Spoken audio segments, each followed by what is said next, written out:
जय श्री राधे। रामधारी गुप्ता, खंड 1, प्रतिलेखन संख्या 82, गति 120 शब्द प्रति मिनट। प्रारंभ करें।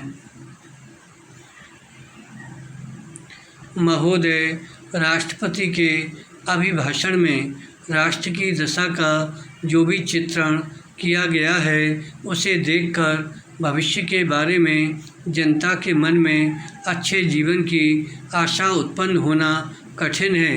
अभिभाषण में अधिक बल शासन ने अभी तक जो कुछ किया है उसकी ओर दिया गया है, जबकि यह सदन और राष्ट्र की जनता आज हमारे सामने जो संकट खड़े हैं उनका निराकरण किस प्रकार किया जाएगा, इसके संबंध में मार्गदर्शन की आशा करती थी। राष्ट्र जीवन के भिन्न भिन्न क्षेत्रों में सरकार द्वारा अपनाई गई नीतियों के जो परिणाम हुए हैं वे हमारे सामने हैं और मुझे यह देखकर बड़ा दुख हुआ है कि राष्ट्रपति महोदय के अभिभाषण में राष्ट्र की सुरक्षा के लिए, एकता के लिए जो नए नए संकट खड़े हो रहे हैं उनका कोई उल्लेख नहीं किया गया है। विराम। पैरा।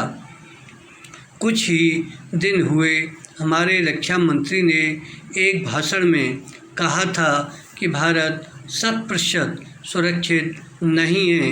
किसी देश का रक्षा मंत्री सार्वजनिक रूप से इस तरह के विचार व्यक्त करे तो यह प्रश्न स्वाभाविक रूप से खड़ा होता है कि राष्ट्र की सुरक्षा की ओर, जो कि सर्वोपरि है, ध्यान देने के लिए पूरा प्रयत्न क्यों नहीं किया गया।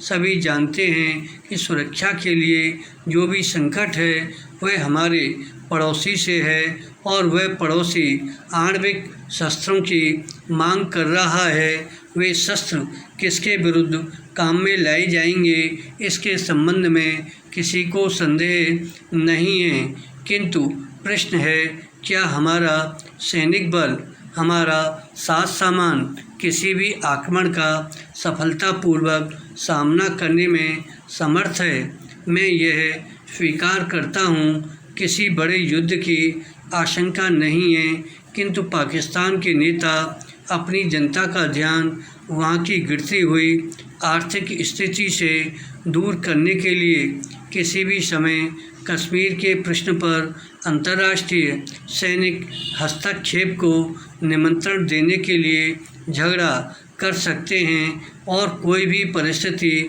उत्पन्न हो। देश की जनता इस सरकार से यह आश्वासन चाहती है, जहां तक पाकिस्तान के आक्रमण का प्रश्न है, भारत 100% सुरक्षित है। विराम।